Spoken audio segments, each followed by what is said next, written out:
Hi there. Let your mind slow down and relax your body. We aim to be calm and peaceful. And please, in the comments, write down your best help for sleeping and let me know where you are from. And never forget that you are loved and important in this world to somebody. You are unique and we love you. The figures in the cornfield. When I was 17, I spent the summer working on my uncle's farm. It was grueling work, but I didn't mind. The fresh air and open skies were a welcome change from the cramped apartment where I lived with my parents. The farm itself was picturesque, surrounded by rolling fields of corn that seemed to stretch on forever. One evening, after a long day of work, my uncle and I sat on the porch, sipping iced tea and watching the sun set behind the fields. The golden light bathed the rows of corn in a warm glow, and the gentle rustle of the stalks in the breeze was almost hypnotic. That's when I saw them. At first I thought they were just shadows cast by the swaying corn, but as I squinted, I realized they were moving. Tall, thin figures gliding silently between the rows. Their movements were smooth, almost unnatural, as though they weren't walking so much as floating. "Uncle Pete," I said, my voice wavering, "do you see that?" He didn't even look. "Don't worry about it," he said gruffly, his gaze fixed on the horizon. "Just stay out of the fields after dark." I wanted to press him for more information, but the hard edge in his voice stopped me. That night, as I lay in bed, I couldn't get the image of the figures out of my mind. I told myself it was just the shadows playing tricks on me, but deep down I didn't believe it. The next night, I was alone on the porch when the figures appeared again. There were more of them this time, at least a dozen, their pale outlines barely visible in the dim light. They moved in unison, weaving between the stalks in a way that made my skin crawl. I stood up, my heart pounding, and stepped off the porch. "Hey!" I called out, my voice shaking. "Who's out there?" The figures stopped. The air grew still, the rustling of the corn ceasing abruptly. For a moment the silence was deafening. Then, slowly, one of the figures turned, its face, or what should have been its face, tilting toward me. It was featureless, its surface smooth and pale like porcelain. I ran inside, locking the door behind me. My uncle found me pacing the kitchen, my face pale. "What did I tell you?" he said, his voice low and tense. "Don't look for them. Don't call out to them." "What are they?" I asked, my voice trembling. He didn't answer. Instead, he poured himself a drink, staring out the window at the darkened fields. "They've been here longer than the farm," he said finally. "Longer than me, longer than anyone. They don't bother us if we leave them be. So you leave them be." For the rest of the summer, I avoided the fields after sunset. But sometimes, when the wind died down and the night was eerily quiet, I'd hear faint whispers drifting from the corn, soft, unintelligible murmurs that sent chills down my spine. I never went back to the farm after that summer. My uncle passed away a few years later and the farm was sold. But whenever I drive past cornfields, I can't help but scan the rows for movement, half expecting to see those pale, featureless figures gliding silently through the stalks. The motel room. I was on a road trip driving across the country to start a new job in a different state. It was late, and I was exhausted from hours behind the wheel. The interstate stretched on endlessly, and every mile seemed darker and emptier than the last. When I saw the flickering neon sign for a roadside motel, I decided to stop for the night. The building was run down, its paint peeling, and the parking lot cracked and overgrown with weeds. But I was too tired to care. All I needed was a bed. The clerk behind the counter barely looked up as I checked in, sliding me a key with a faint, mumbled warning. "Room 6. Keep the door locked." I nodded, brushing off his tone as nothing more than boredom or indifference. The room itself was as shabby as the rest of the motel. A sagging bed, yellowed wallpaper, and a faint smell of mildew. I locked the door, turned off the lights, and collapsed onto the bed. I had just started to drift off when I heard it. A faint knock at the door. I froze, my heart pounding. It was late, and I hadn't seen another car in the parking lot. For a moment, I thought I'd imagined it. But then the knock came again, louder this time. "Who's there?" I called out, my voice shaking. There was no answer. I got out of bed, grabbing my phone as I approached the door. Through the peephole, I saw nothing but darkness. The hallway outside was empty. I backed away, every nerve in my body screaming at me to leave. But just as I turned to grab my bag, the knocking started again, this time at the window. I spun around, my breath catching in my throat. The curtains were drawn, but I could see the faint outline of a hand pressed against the glass. The knocking grew louder, more insistent, as though whatever was outside was trying to break through. I didn't wait to find out what it was. I grabbed my keys, threw open the door, and sprinted to my car. As I sped out of the parking lot, I glanced in the rearview mirror. Someone, or something, was standing in the doorway of room 6, its form silhouetted against the faint light from the flickering sign. It didn't move, didn't follow me. It just stood there, watching until the motel disappeared into the darkness behind me. I didn't stop driving until the sun came up, and though I've stayed in dozens of motels since, I always check the windows and doors twice, remembering the faint, steady knock that almost made me stay. The library basement. I was a graduate student working late nights in the university library, trying to finish my thesis on local folklore. The library was old, a massive Gothic structure with vaulted ceilings, rows of towering bookshelves, and endless corridors that seemed to lead nowhere.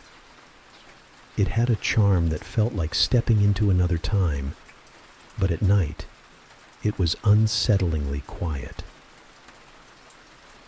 One of my favorite places to work was a small reading room on the 3rd floor, tucked away from the busier sections of the library. That night, as I sifted through a stack of dusty books, the librarian approached me. She was a petite woman with gray hair pulled into a tight bun and a face that seemed perpetually stern. "We'll be closing in an hour," she said, her voice low.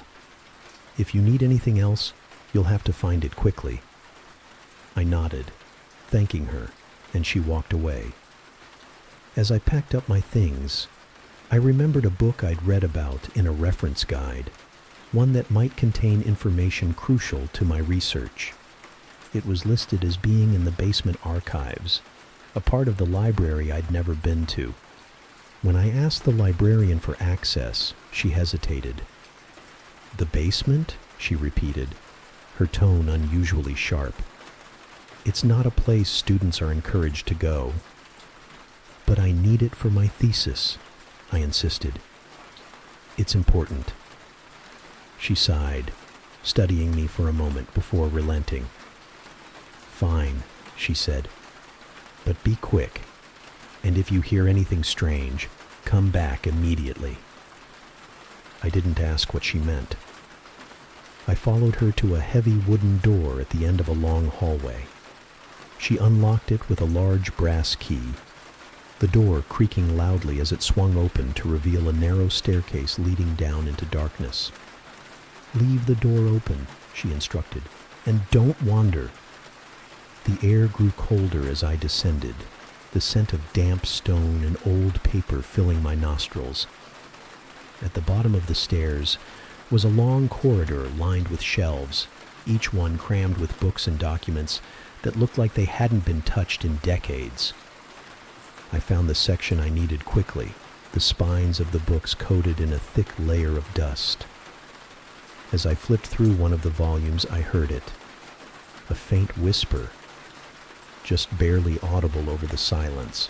I froze, my heart pounding. "Hello?" I called out, my voice echoing in the empty corridor. The whispering stopped. I told myself it was just the sound of the building settling, or maybe the wind outside. But as I turned back to the book, the whispering started again, louder this time, coming from somewhere deeper in the basement. My flashlight flickered, the beam dimming as I stood there, torn between curiosity and fear.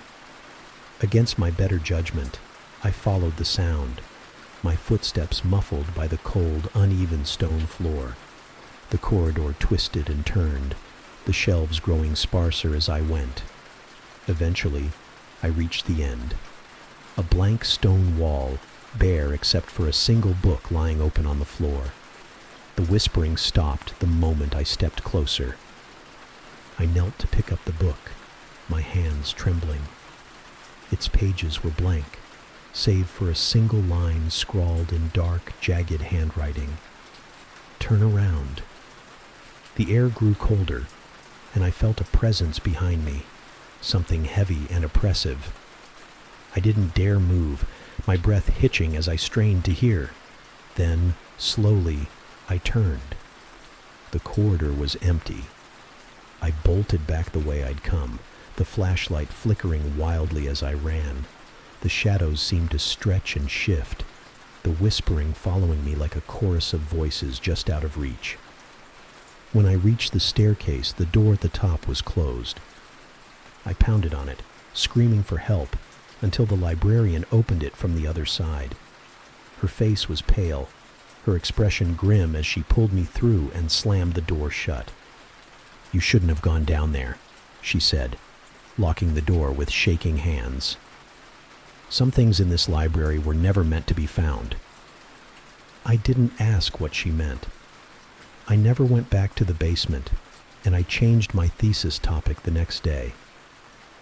But sometimes, late at night, I hear faint whispers in the back of my mind, and I wonder if I left the basement, or if some part of it followed me. The lake cabin. When my family rented the cabin by the lake, it seemed like the perfect getaway. It was tucked deep in the woods, miles from the nearest town, surrounded by towering pines and a serene, glassy lake. My parents were thrilled at the idea of disconnecting from the world for a week, but I couldn't shake the feeling that the place was too isolated. The first few days were uneventful. We swam in the lake, hiked through the forest, and played board games by the fire at night. But on the third evening, as the sun dipped below the horizon, I noticed something strange. A light was moving across the lake. At first, I thought it was a boat, but there were no sounds of an engine or oars cutting through the water. The light moved smoothly, like it was gliding, and it didn't flicker like a lantern or flashlight. It was steady, cold, and pale. "Hey, does anyone see that?" I asked, pointing out the window.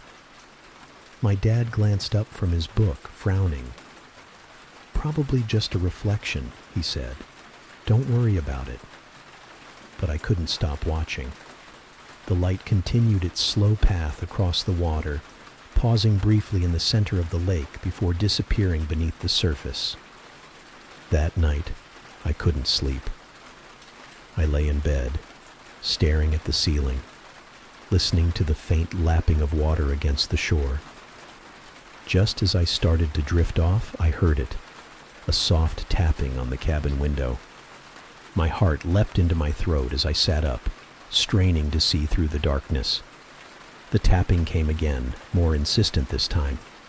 Summoning my courage, I crept to the window and pulled back the curtain. Nothing. The lake was still, the woods silent. I let out a shaky breath, telling myself it was just the wind. But as I turned back to bed, I saw it. Wet footprints leading from the window to the door. I woke my parents, my voice trembling as I told them what I'd seen. My dad grabbed a flashlight and checked the perimeter of the cabin, but there was no sign of anyone. The footprints had already faded, the damp wood drying in the cool night air.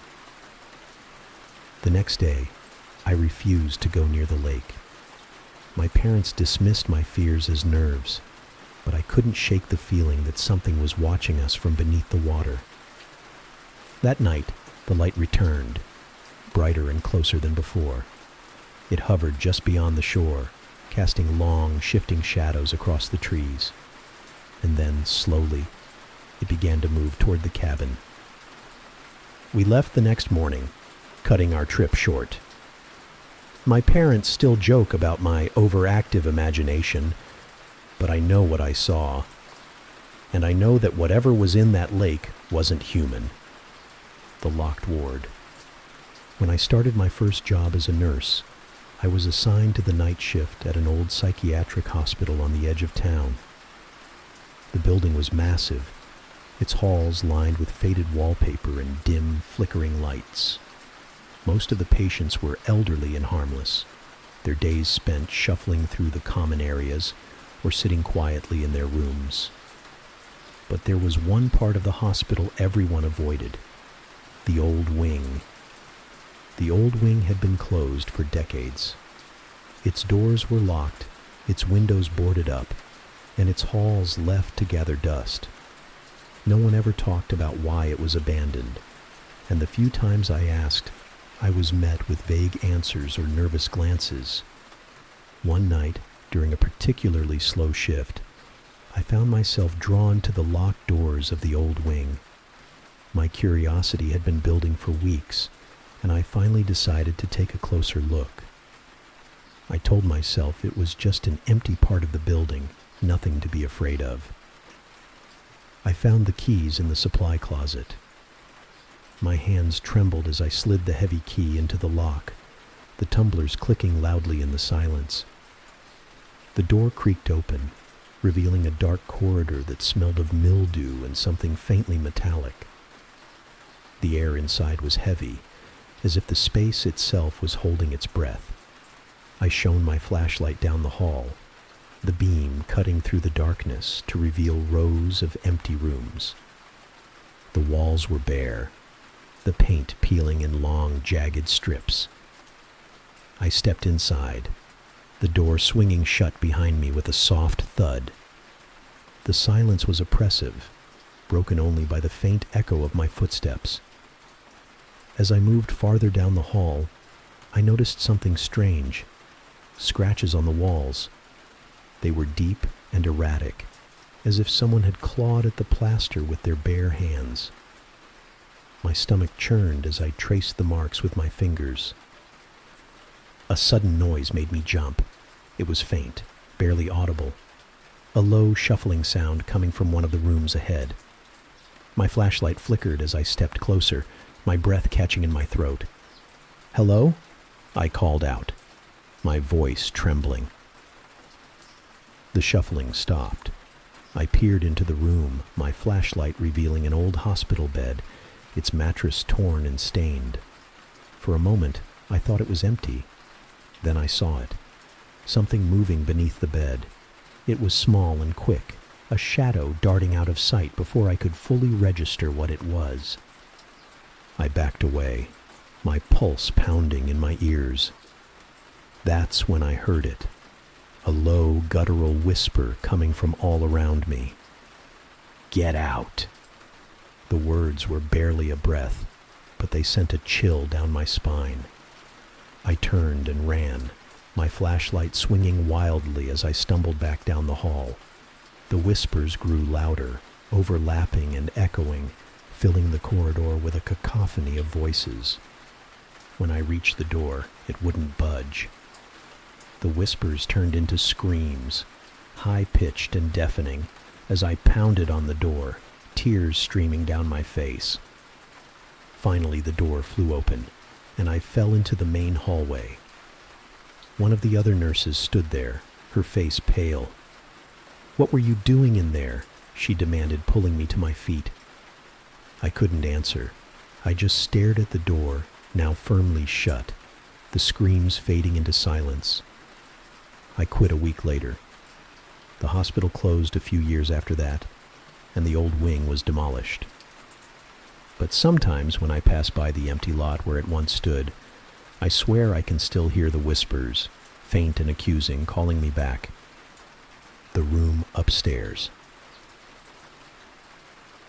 My aunt's house was a sprawling Victorian, filled with antique furniture and dusty old portraits of long-dead relatives. It was beautiful in a haunted sort of way, the kind of place where every creak of the floorboards felt significant. When I was 12, my family stayed there for a weekend.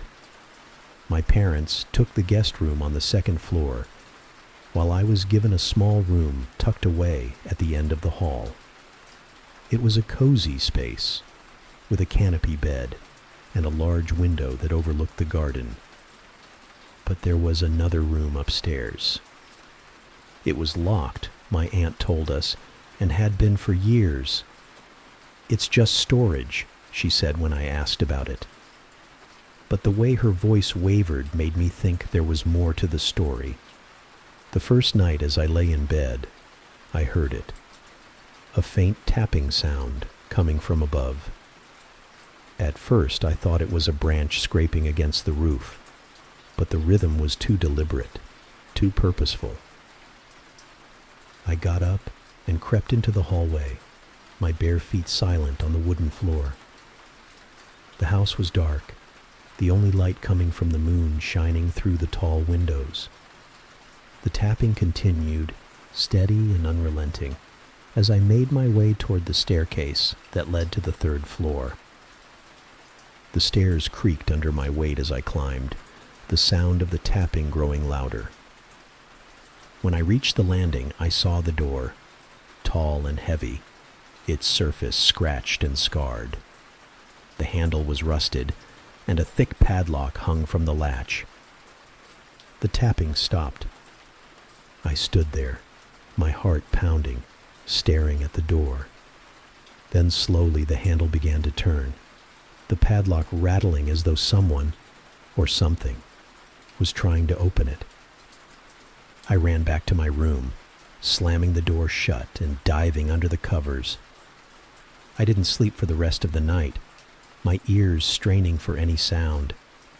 But the house was silent. The next morning, I told my aunt what had happened. She grew pale, her hands trembling as she poured herself a cup of tea. "It's just an old house," she said, her voice tight.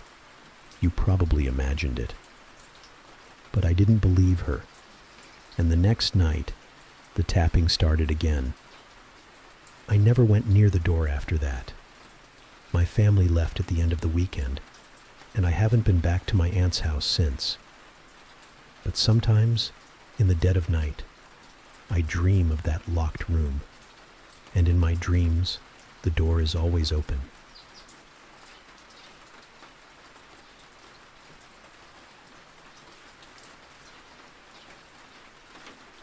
The stranger at the window. When I was 20, I lived alone in a tiny apartment in the Midwest. It was nothing special. A one-bedroom on the ground floor of a rundown building. I worked late nights at a nearby restaurant and would often come home past midnight. Too wired to sleep right away. My routine was always the same. I'd sit on the floor of my living room, playing Mario Brothers on my old Nintendo. My cat Edgar curled up beside me. One hot summer night, I had the windows open to let in some air. They were the old-fashioned rollout type, cranked wide to catch the faint breeze. I was deep into my game when a movement caught my eye. My breath hitched as I looked up and saw a man standing outside the window, his face inches from the screen. He was grinning. "Oh, sorry. Didn't mean to scare you," he said casually. His voice was calm, friendly even. "I saw your light on. I live across the way and figured I'd come say hi." I froze, unsure of what to do. He was broad-shouldered, in his late 30s, with a weak chin and a disheveled look. Despite his friendly tone, something about him set me on edge. Edgar perked up, his fur bristling. "I see your cat in the window all the time," the man continued. "Cute little guy. What's his name?" "Edgar," I managed to say, my voice barely above a whisper. He chuckled. "Edgar, huh? Well, now I know what to call him. I play with him through the window sometimes. I think he likes me." My stomach churned. He'd been coming to my window without me knowing, entertaining my cat while I was at work. My mind raced with questions. How often had he been here? What else had he done? "Well, I need to go to bed now," I said, inching toward the window crank. "Maybe I'll see you around." "Oh, sure," he said, not moving. "Hey, if you ever want to hang out, just come by. I'm staying next door for a bit." With that, I quickly cranked the window shut and drew the curtains, my hands shaking. I didn't sleep that night, listening for every creak and rustle outside. The next evening, I came home to find my curtains drawn open slightly, as if someone had peeked inside. Edgar hissed at the window, his tail puffed up. I kept the windows locked after that, but the unease never left. I moved out a few months later, leaving the man and his grin behind. But to this day, I can't sleep if my windows aren't locked tight. The Whispering Bathroom. The summer I turned 22, I rented a small house with a leaky roof and thin walls. It wasn't much, but it was cheap, and it gave me some much-needed privacy after years of cramped apartments. The bathroom, however, had a strange feature, a hole in the ceiling right above the toilet. The landlord assured me it was harmless, left open to access a leaking pipe, but it gave me the creeps. At first, I didn't think much of it. I chalked up the occasional creaks and groans to the house settling. But then, the whispers started. They were faint at first, soft, almost melodic murmurs that seemed to come from the ceiling. I thought it was just the upstairs neighbor talking, their voice carrying through the thin walls. But as the days went on, the whispers grew louder, more distinct. One night after a long shower, I muttered to myself in frustration about the clogged drain. "Damn it," I said. To my horror, a voice replied from above, "Push." I froze, staring at the hole in the ceiling. The whispers had never responded to me before. My heart raced as I grabbed my phone, using its flashlight to peer into the darkness above. The beam revealed nothing, just pipes, cobwebs, and shadows. But the voice didn't speak again. I called the landlord the next day, demanding they seal the hole. They complied, but I couldn't shake the feeling that something had been watching me. Even now, I avoid bathrooms with ceiling vents, fearing what might be hiding in the dark. The house that watched. My boyfriend and I were house hunting, looking for something quiet on the outskirts of town. One Saturday, we found a listing that seemed perfect. A quaint 2-story house surrounded by dense woods, with a wraparound porch and plenty of space. The photos online made it look idyllic, and the price was surprisingly low. We called the realtor immediately and scheduled a tour for the next day. When we arrived, the house was even more beautiful than the pictures. The siding was freshly painted, the windows gleamed in the sunlight, and the air smelled like pine. The realtor was waiting for us on the porch, smiling warmly as she unlocked the door. "It's a lovely home," she said, leading us inside, "built in the early 1900s but recently renovated." The interior was just as charming. Hardwood floors, a spacious kitchen, and a cozy fireplace in the living room. But as we walked through the house, I started to notice something strange. The layout felt wrong. Hallways turned in unexpected directions and doors led to rooms that didn't make sense. A closet on the first floor opened into what looked like a pantry, but when I closed the door and opened it again, it led to a tiny bedroom instead. "Is this part of the renovation?" I asked the realtor, trying to keep my voice steady. She hesitated, her cheerful demeanor faltering for a split second. "Old houses have their quirks," she said with a tight smile. We continued the tour, making our way upstairs. The second floor had a long hallway with several doors.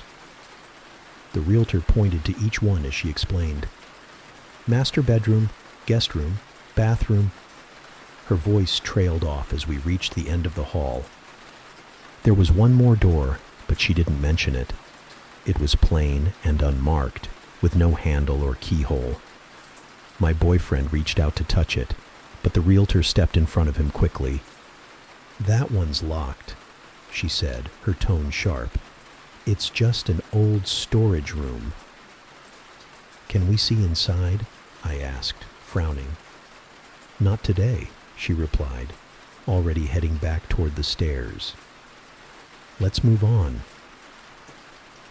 Something about the door bothered me. The way the realtor avoided it, the way the hallway seemed to grow colder the closer we got to it. It felt wrong. But my boyfriend loved the house, and I didn't want to seem paranoid. By the end of the tour, we agreed to make an offer.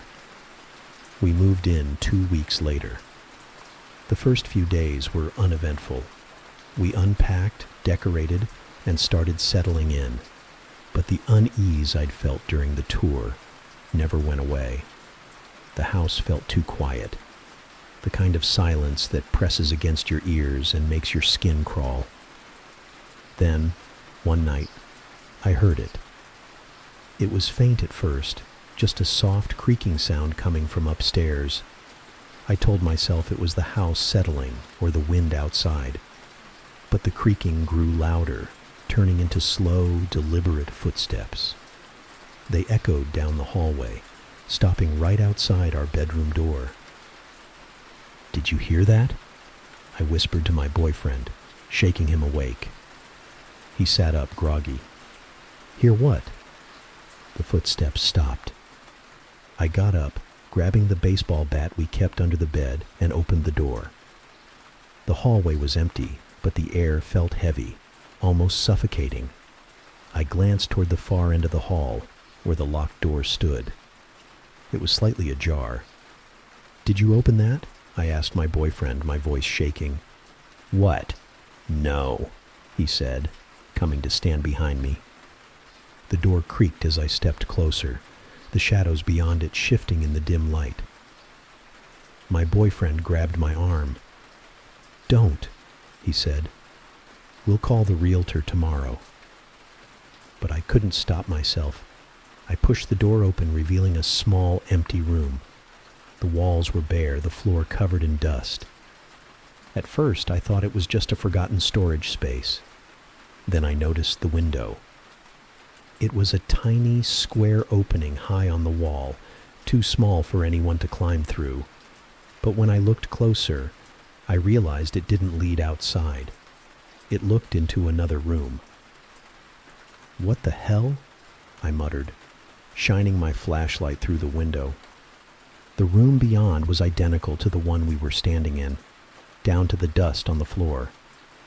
But as I scanned the space, something moved. A shadow darted across the window, too fast for me to make out. I stumbled back, slamming the door shut. My boyfriend and I didn't sleep that night, the faint sound of footsteps echoing through the house. The next morning, we called the realtor, demanding answers. She was evasive, insisting the house had no hidden rooms or secret passages. But when I described the window, she fell silent. "You need to leave," she said finally, her voice barely above a whisper. "I'll refund your deposit. Just don't stay there." We packed our things that afternoon and never looked back. The house is still on the market, its price dropping lower every year. Sometimes I check the listing out of morbid curiosity, wondering if anyone else has seen what we did. But deep down, I know the house is still watching, waiting for someone to open that door again. The silent playground. When I was a child, there was an old playground at the edge of our neighborhood that no one ever used. It sat at the end of a cul-de-sac, surrounded by overgrown grass and leaning, rusted fences. The equipment, an ancient slide, a pair of swings, and a merry-go-round, was faded and creaked in the wind, their paint chipped and peeling. The whole place had an air of abandonment, like it had been forgotten by time. My parents forbade me from going there. "It's not safe," my dad said once, but he didn't explain further. The other kids in the neighborhood seemed to avoid it as well, even the ones who loved exploring abandoned places. I heard whispers at school, stories about strange shadows and ghostly laughter, but no one ever admitted to seeing anything themselves. One evening, when I was about 10, I decided to visit the playground. It was late, the sun sinking low on the horizon, and I was bored after spending the day indoors. I grabbed my bike and pedaled down the empty street, the faint hum of crickets in the background. As I approached the playground, the air seemed to grow colder. The wind died down, and the usual sounds of the neighborhood, distant cars, barking dogs, faded into silence. My bike tires crunched over the gravel path as I stopped in front of the swings. At first, nothing seemed out of the ordinary. The swings hung motionless, their chains rusted and brittle. The merry-go-round was still, its surface coated in grime. I leaned my bike against a fence post and stepped closer, my footsteps muffled by the overgrown grass. That's when I heard it. A faint, rhythmic creaking, like the sound of a swing moving back and forth.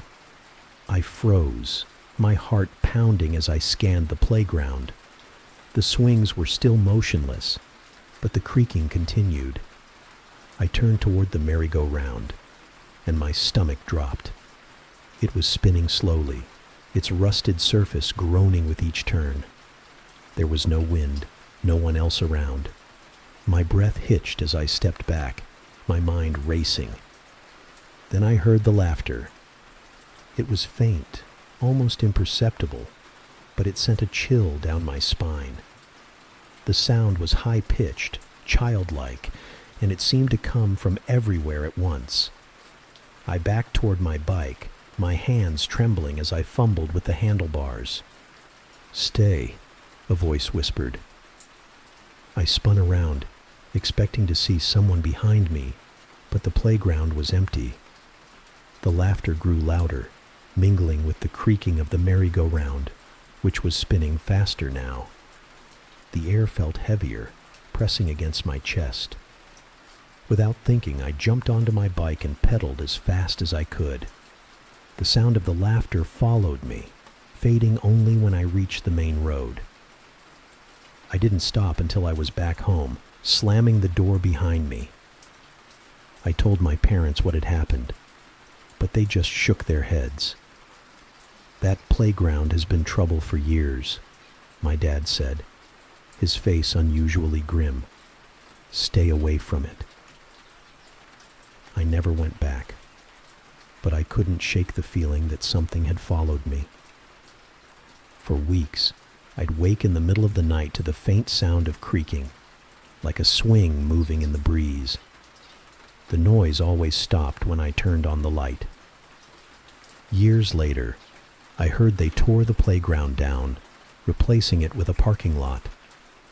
But sometimes, when I walk by the site, I hear the faint echo of laughter carried on the wind, and I know the playground isn't truly gone. The motel with no exit. I was on a solo road trip, driving across the desert on a stretch of highway that seemed to go on forever. The sun was setting, casting long shadows across the sand, when I spotted a neon sign in the distance. Desert Oasis Motel. The name was laughable. The building was little more than a squat, one-story structure surrounded by dirt and tumbleweeds. But I was too tired to care. The woman at the front desk was polite but distant, handing me a key without asking for ID. "Room 8, she said, her voice flat. "Checkout's at 11. The room was as basic as I'd expected. A bed, a small TV, and a bathroom with peeling wallpaper. I dropped my bag on the floor and collapsed onto the bed, too exhausted to even turn on the light. I must have fallen asleep, because the next thing I knew, I was waking up to the sound of knocking. It was soft at first, almost hesitant, but it grew louder and more insistent. I sat up, my heart pounding as I glanced at the clock. 2:14 a.m. "Who's there?" I called out, my voice trembling. The knocking stopped. I waited, my ears straining in the silence. After a few minutes, I got up and peeked through the peephole. The hallway outside was empty, lit by a single flickering bulb. I shook my head, telling myself it was probably just a prank, and climbed back into bed. But then the knocking started again, this time from the bathroom door. I froze, staring at the closed door. The sound was deliberate, like someone tapping their knuckles against the wood. My hand shook as I grabbed my phone and turned on the flashlight. "Hello?" I whispered, my voice barely audible. The knocking stopped again. Summoning every ounce of courage, I crept toward the bathroom and flung the door open. The small space was empty, the mirror fogged up despite the fact that the shower hadn't been used. My reflection stared back at me, pale and wide-eyed. And then I saw it. In the fogged mirror, a handprint appeared, its outline smearing across the glass. I stumbled back, slamming the door shut, and grabbed my bag. I didn't care how late it was. I needed to leave. But when I stepped outside, something was wrong. The parking lot was gone. The motel was surrounded by nothing but endless desert, the neon sign flickering weakly in the darkness. My car was still there, but the engine wouldn't start, the key turning uselessly in the ignition. Panicking, I ran back inside, desperate for help. The front desk was empty, the woman nowhere to be seen. The lobby looked different now, older, with faded furniture and peeling wallpaper that matched my room. I tried every door, but they all led back to the same hallway. When I returned to my room, the door slammed shut behind me. The knocking started again, louder this time, coming from every wall. I don't know how long I stayed in that room. Days, weeks. Time seemed to blur. The desert sun never rising again. The motel wouldn't let me leave, and the knocking never stopped. If you ever find yourself on a lonely stretch of highway and see a sign for the Desert Oasis Motel, keep driving. No matter how tired you are, no matter how desperate you feel, don't stop.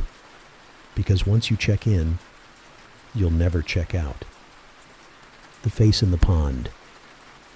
When I was a kid, My family rented a cabin deep in the woods for a summer vacation. The property came with its own private pond, surrounded by cattails and shaded by weeping willows. It was the kind of place that seemed plucked out of a fairy tale, a perfect retreat from the chaos of everyday life. The pond fascinated me. Its surface was so still it looked like glass, reflecting the surrounding trees and sky with eerie perfection. My parents told me not to swim in it. It was too deep, and they didn't trust the murky water. But I spent hours sitting on its edge, tossing pebbles into the water and watching the ripples spread. One evening, as the sun dipped below the horizon, I decided to visit the pond alone. The air was cool, and the crickets had just begun their nightly symphony. I sat on the dock, dangling my feet over the edge, watching the fading light dance on the water's surface. That's when I saw it. At first, I thought it was my reflection, distorted by the rippling water. But as I leaned closer, I realized the face staring back at me wasn't mine. It was pale and gaunt, with hollow eyes that seemed to pierce through the surface of the pond. I scrambled back, my heart pounding, but the face didn't disappear. It hovered just below the surface, motionless, except for the faint ripple of the water around it. And then it smiled. The grin was wide and unnatural, stretching too far across its face.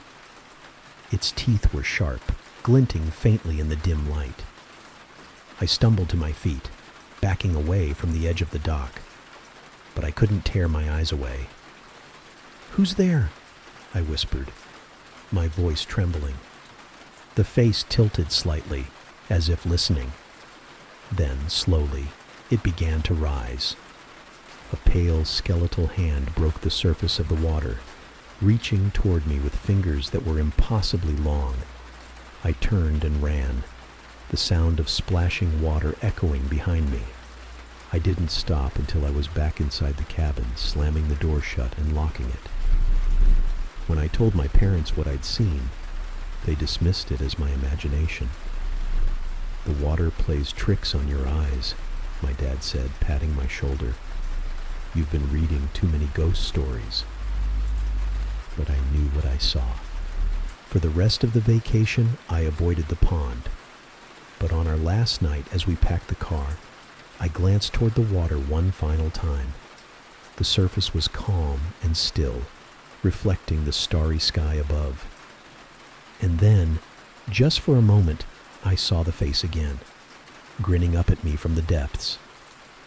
The hotel room that changed.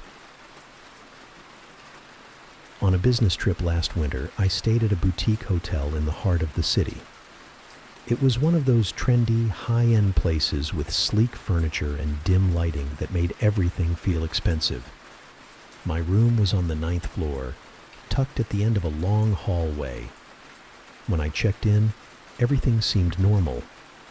The room was small but stylish, with a plush bed, a large TV, and floor-to-ceiling windows that offered a breathtaking view of the city's skyline. I unpacked my suitcase, ordered room service, and settled in for the night. Around midnight, I woke to the sound of faint tapping. At first, I thought it was coming from the window, but when I turned on the light, I realized it was coming from the closet. My chest tightened as I stared at the closed door, the tapping soft but deliberate. "Hello?" I called out, my voice barely above a whisper. The tapping stopped. I told myself it was just the heating system or something harmless, but I couldn't shake the unease that crept over me. I got up, walked to the closet, and opened the door. It was empty, just my coat hanging on a hook and my shoes lined up neatly on the floor. I sighed, feeling foolish, and climbed back into bed. The next morning, I noticed something strange. The layout of the room had changed. The bed, which had been against the left wall, was now against the right. The desk was closer to the window, and the bathroom door was on the opposite side of the room. I stared at the room, trying to make sense of it. Maybe I'd remembered it wrong. Maybe I'd been too tired the night before to notice the details. But no matter how hard I tried to rationalize it, something felt off. That night the tapping started again. This time it was louder and more frantic, coming from the window. I pulled back the curtains, expecting to see a branch or a bird. But there was nothing. Just the empty cityscape stretching out into the night. I turned back to the room and froze. The furniture had moved again. The bed was now in the center of the room, the chair from the desk sitting at its foot. The closet door was open, though I hadn't touched it. My suitcase, which I'd left by the door, was gone. Panic set in as I grabbed my phone and called the front desk. "I think someone's been in my room," I said, my voice shaking. The woman on the other end of the line sounded confused. "Room 915?" she asked. "That room has been empty for weeks. Are you sure you're in the right hotel?" I stared at the phone, the blood draining from my face. "I'm in 915 right now," I said. There was a long pause.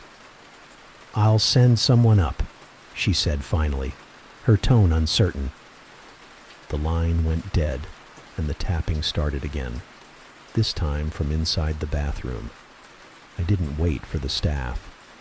I grabbed my coat and bolted out the door, running down the hallway and pounding on the elevator button until the doors opened. When I reached the lobby, the clerk looked up at me, startled. "Can I help you?" she asked. "I need to leave," I said, my voice trembling. "Something's wrong with my room." She frowned. "Which room were you in?" 915. Her expression darkened, and she glanced at the register. "That room hasn't been occupied in months," she said. "It's under renovation." I didn't ask any more questions. I checked out immediately and drove to the nearest motel, where I stayed for the rest of the trip. I never found out what happened in that room, but sometimes, when I think back, I can still hear the faint tapping and the sound of furniture moving when no one was there.